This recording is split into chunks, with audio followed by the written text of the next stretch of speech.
Okay, good morning, brothers and sisters.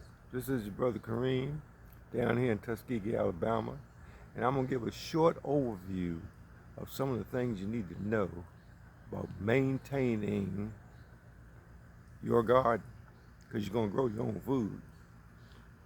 So, I'm going to talk about a few things this morning that may be of interest to you and that you should be thinking about.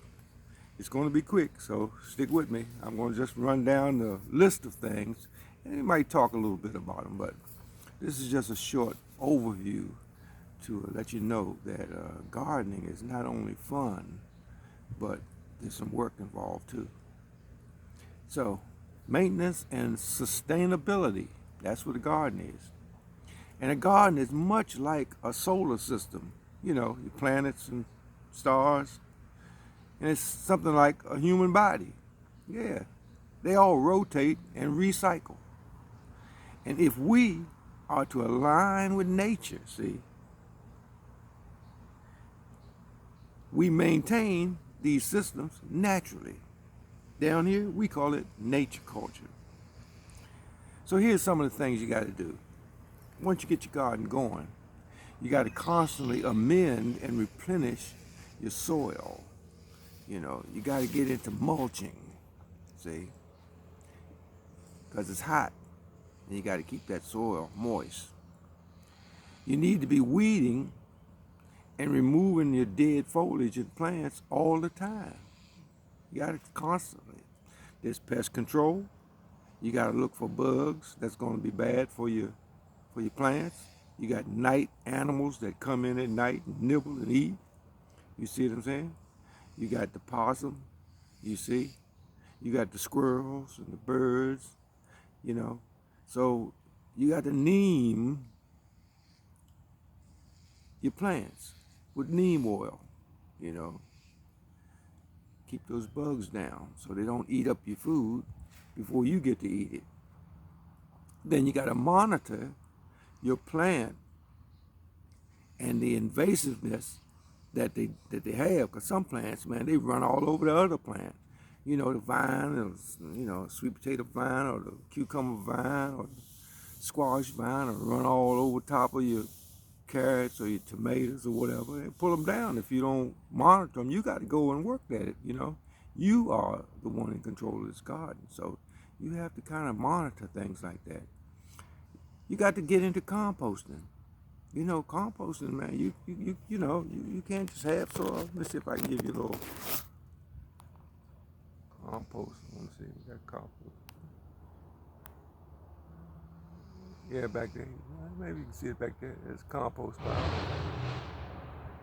Yeah, you got to compost. See.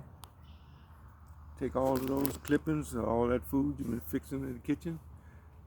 Take all of those plants that are finished, drying out or whatever, and pull that stuff up. That grass that you cut. As long as they don't have no seeds in it, you put that stuff in your compost, and that stuff will turn back into good soil. You got to constantly turn over that compost. You don't just throw it in a pile and that's it. You got to go every now and then. You got to go in there with a fork and turn it over. Big fork. I ain't talking about a fork that you eat your food with. Come on, we're talking gardening here. All right. You got to water. See, now if it's not raining regular and it's hot like it is here in Tuskegee, Alabama, and it is hot, then you have to water your plants. All right, so I water, man. I got long hose. I go and I carefully water stuff. Don't just throw water on top of everything. I get down close to the roots and water them roots. See, so their plants will keep going. That's what you got to do. It's part of the maintenance. See, then you got to fertilize. Ooh, fertilize. People say, oh, fertilizer. Ooh, Green, you using fertilizer? Yeah, you using fertilizer. What kind of fertilizer? Natural compost. That's what that's fertilizer, natural compost, see? And sometimes you get a little horse manure, cow manure. Right now we got some wonderful quail manure, see? And we're using that along with all of our clippings and compost that we grind up. We mix all that together and we produce this what we call a super soil. And that is our fertilizer, all natural. Then you have succession planting. You got to turn over. Something finished growing, you eat off of it, or it didn't make it. It's time to take it up. Turn that bed over, put something new in, because you got to learn how to grow 24/7, 365 days a year. We're gonna talk about this now. We're gonna grow in the spring, summer, fall, winter, back around the spring. We're gonna be growing all the time. We're gonna be eating out the yard all the time, all year round. That's what you got to do. Then of course there's lawn care. You ain't just walking around out there in a garden. You got lawns.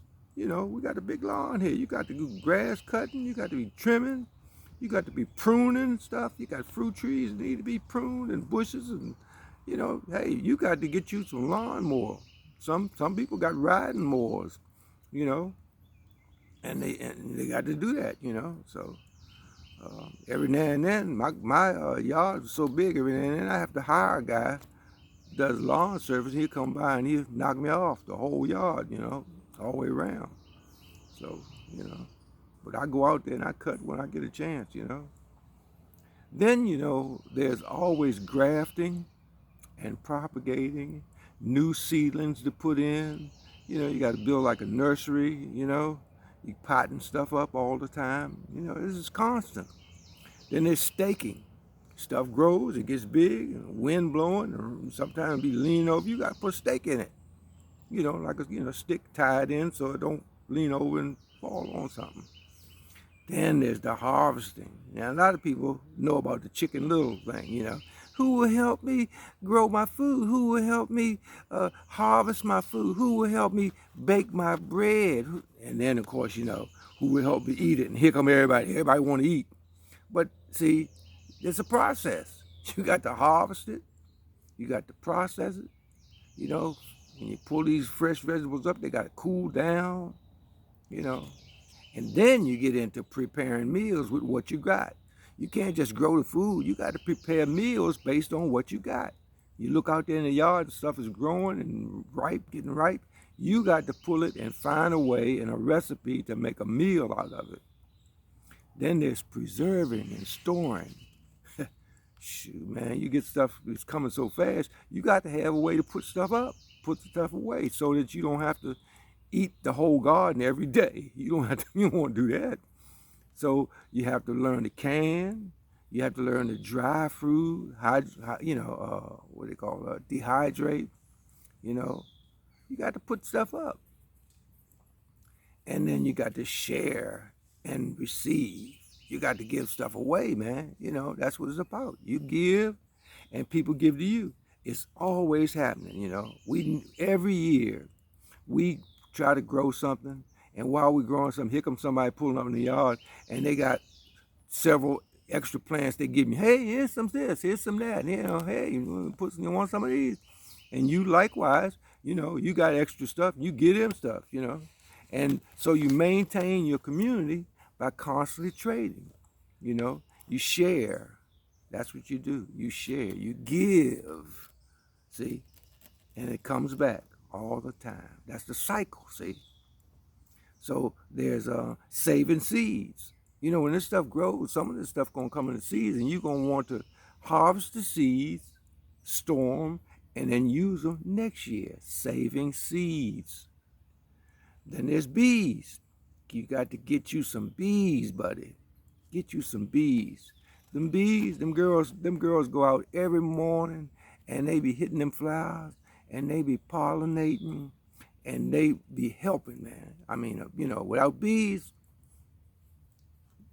no, you gotta have the bees, all right? And helpful insects out there. Then you gotta have fencing, raised beds, paths, things like that. And then keep a journal. When you go in, keep a journal of what you did, what time you did it, what date you did it. Constantly observe the moon, see, in the cycle, day and night, when you're planting during the moon, watch it. Watch how things are going, how they respond to the, to the natural cycle. Then you got volunteer plants, stuff that you didn't even plant it. It just popped up. Some seeds fell somewhere. Maybe you had a compost. We had a compost bin at a section of the yard that we moved, and later on, just stuff started popping up. And I mean stuff from seeds from last year. They just started popping up. I looked down there yesterday. I saw some acorn squash. I said, Kiva, when did we have acorn squash? She said, we had some last year. Well, there they are. Now we got big acorn squash growing. Just we didn't even plant it. See? And then you got your trees, your bushes, and your flowers. Now, Kiva likes flowers. So I can't begin to talk about all the flowers she got going on around here. But the flowers are beautiful, man. And they bring the bees and the butterflies and, you know, and the hummingbirds and things like that, you know.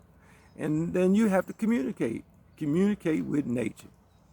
You know, you have to walk through nature, talk through nature, look at nature, let nature look at you, feel it, touch it. Communicate, man. That's it. You a part of it. This is a nature culture you living in. This is not a place where it's a I, me. No. It's we nature. We are nature culture. And these are just a few things I'm talking about maintaining your garden once you get one started. So for those people who are thinking about gardening and those people who are already gardening, think about it. Think about the things you need to do and think about how you're going to maintain your garden. So gardening is fun, but there's things to do. And there's a few things I'm just talking about that might help you understand what you're getting into and what we need to do.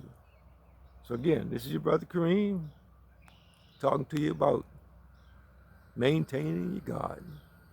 Peace and blessings.